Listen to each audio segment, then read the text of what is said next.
जय बोलो देवादिदेव 1008 श्री आदिनाथ भगवान की, महावीर भगवान की, अहिंसा परमो धर्म की, परम पूज आचार्य गुरुआ श्री विद्यासागर जी महाराज की। पूज्य मुनिश्री 108 प्रमाण सागर जी महाराज की, मुनिश्री 108 निर्वेद सागर जी महाराज की। आज का दिन टीटी नगर दिगंबर जैन मंदिर के इतिहास का एक स्वर्णिम दिन बन गया।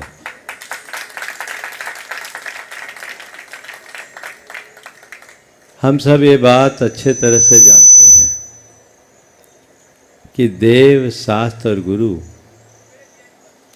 हमारे आस्था के आधार हैं। जब से हमारी संस्कृति है तब से हमने उनके प्रति अपना पूर्ण श्रद्धान और समर्पण का भाव रखा है। युग के आदि में जब अयोध्या नगर की संरचना हुई तो उस समय भी इंद्र के द्वारा अयोध्या नगरी में यहाँ रहने वाले लोगों के धर्म ध्यान के लिए जिनालय की स्थापना हुई और यही परिपाटी सदियों से चलती आ रही कि हम लोग जहाँ भी रहे अपने रहने का घर बनाए या न बनाए, भगवान का मंदिर जरूर बनाए। यह भारतवर्ष की विशेषता है कि आज़ादी के 75 वर्ष बीत जाने के बाद भी हो सकता आज भी कोई गांव ऐसा हो जहां कोई स्कूल ना हो, जहां कोई अस्पताल ना हो। पर भारत में एक भी गांव ऐसा नहीं मिलेगा जहाँ कोई देवस्थान न हो, किसी न किसी रूप में। ये हमारी संस्कृति है, हमारी पहचान, और हमने उन्हें सर्वत्र स्थान दिया, महत्व दिया। भोपाल शहर बृहत्तर रूप लेता जा रहा है और यहाँ समाज भी दिनों दिन बढ़ रही है।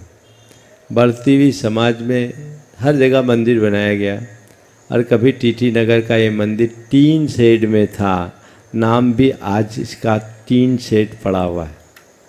लेकिन फिर भी यहाँ समाज बहुत अच्छे से जुड़ी और मंदिर का रूप बनाया और आज एक बहुत सुखद संयोग बन रहा है कि इस शहर के हृदय स्थल में भव्य जिनालय का रूप निखर कर आ रहा है। मंदिर बहुत तेजी से पूर्ण रूप ले रहा है और आज मंदिर का जो अंतिम कार्य था वह भी पूरा हो गया।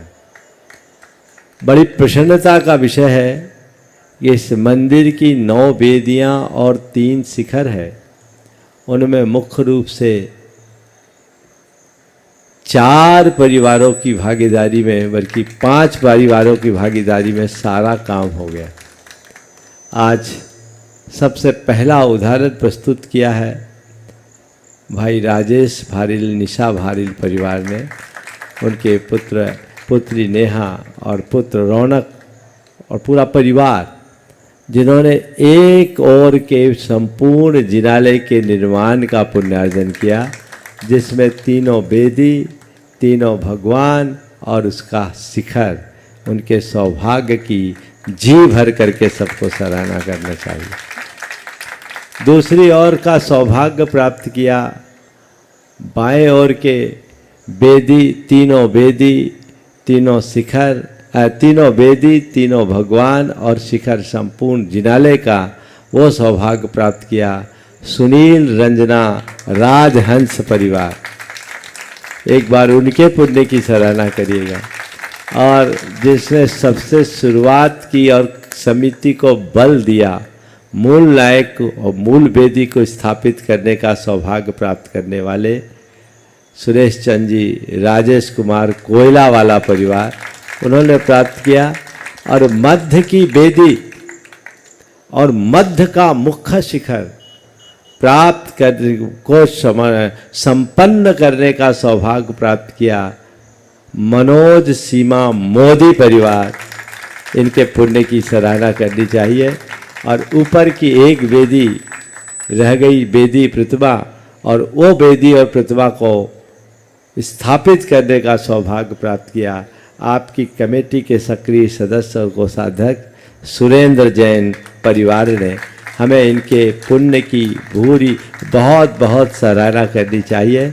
और इसके साथ राकेश पत्रकार जो इस मंदिर को शुरू से जो इस मंदिर से जुड़े रहे, उनकी ओर से एक बेदी की भावना थी, पर जब ये योजना बन गई तो उन्हें इस मंदिर के मुख्य द्वार बनाने का सौभाग्य मिला। लगभग सब चीज़ें हो गई है, अभी कुछ बाकी है। तीनों तल का सभा मंडप बाकी है। जिन परिवारों को आगे आना है आ जाओ, नहीं तो कहीं वंचित न रह जाओ। हाथ उठ जाने के बाद हाथ में कुछ नहीं आता। अभी भी 3 परिवार को ये सुअवसर मिल सकता है अलग अलग तल के सभा मंडप का, और चाहे तो और आगे भी ये सौभाग्य सबको प्राप्त हो सकता है। जो भी परिवार इसमें अपनी सहभागिता सुनिश्चित करना चाहते हैं जल्दी समिति से संपर्क कर ले। व्यक्ति बहुत पैसा कमाता है लेकिन एक दिन सब छोड़ के चले जाता है। ऐसे कार्य में वही लगा पाता है जिनका भवितव्य अच्छा होता है। गुरुदेव ने एक बार कहा था कि धन पाना कदाचित पुण्य का योग हो सकता है, लेकिन उसका सदुपयोग पुण्य का फल है।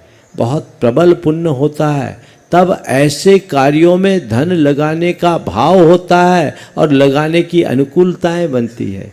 या कोई सोचेगा कि कभी हम टीटी नगर के मंदिर में कोई भगवान विराजमान कर दे, तो अब सैकड़ों सालों के लिए सुविधा नहीं मिलने वाली। कोई सोचे कि हम बेदी बनवा दे, शिखर बना दे, तो ये सौभाग्य अब नहीं मिलने वाला।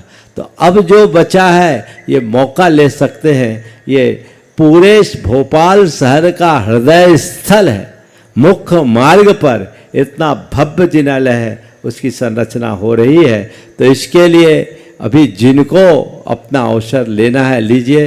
अभी जब मुझसे कहा, कुछ लोगों ने कहा महाराज हम लोग कुछ छोटा छोटा सहयोग देना चाहते हैं, तो हमने कल भी कहा था कि बड़े बड़े शिलाखंड रखने वाले वानरों के साथ गिलहरी का भी सत्कार होना चाहिए। तो जो भी है, जिस रूप में भी है, अपना योगदान देना चाहते हैं वो दें। और मैं तो ये कहता हूँ इस मंदिर के निर्माण में विशेष सहभागी के रूप में यदि आप मंदिर निर्माण के मूल स्तंभ बनना चाहते हैं तो एक राशि मैं बता देता हूँ, बता दूँ। 5,55,000 रुपये की जो भी राशि दे, कमेटी ऐसा सुनिश्चित करे उनका उल्लेख मंदिर निर्माण के मूल स्तंभ के रूप में कर दे, और जितने लोगों को जोड़ा जा सके जोड़े।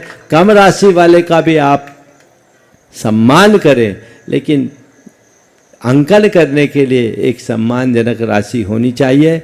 अभी भी भाव है, जिन लोगों का मन इस मंदिर से जुड़ा हुआ है, इस सभा में भी यदि किसी का मनोभाव है वो अपना हाथ ऊंचा कर सकता है या समिति से संपर्क कर सकता है। आज शाम का शंका समाधान का कार्यक्रम यहीं है, आपको उसका लाभ मिल सकता है।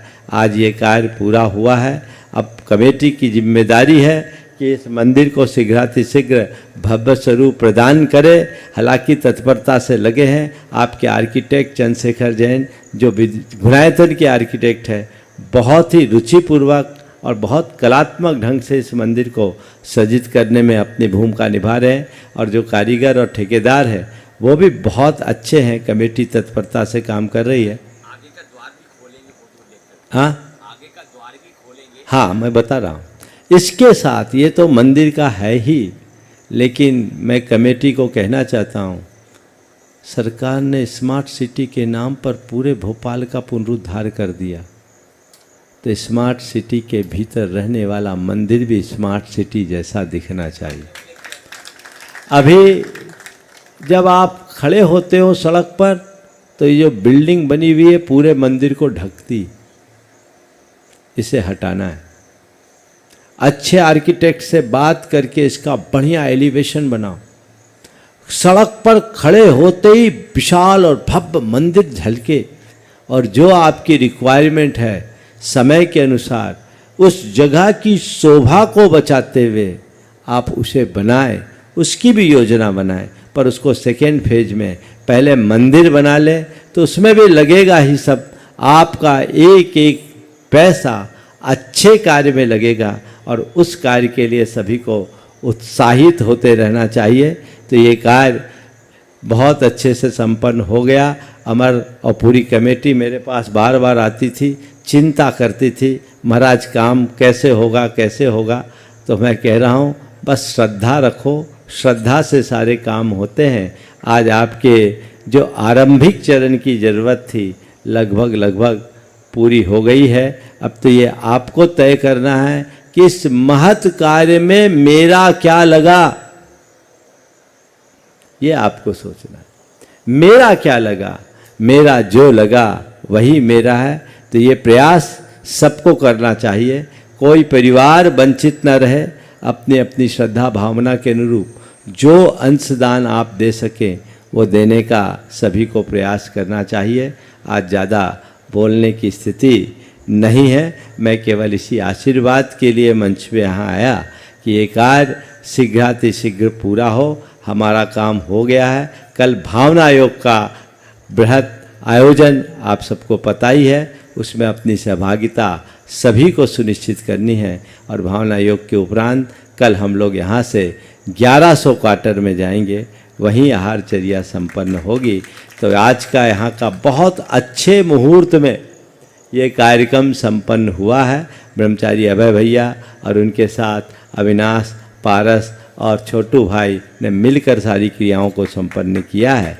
ये कार्य अच्छे से संपन्न हुआ। मैं उन सभी परिवार को आशीर्वाद देता हूँ जो आगे आकर इस महायज्ञ को पूर्ण करने में अपनी सहभागिता दी है।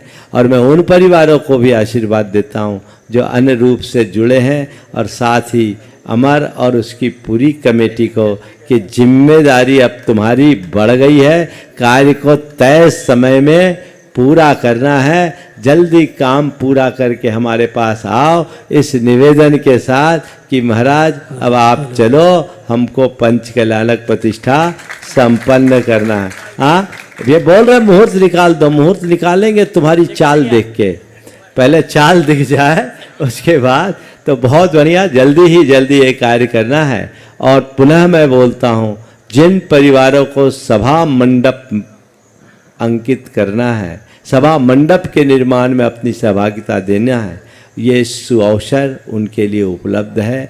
मंदिर में तो कहीं भी देखो एक बहाना है, हमारा द्रव्य लगना चाहिए।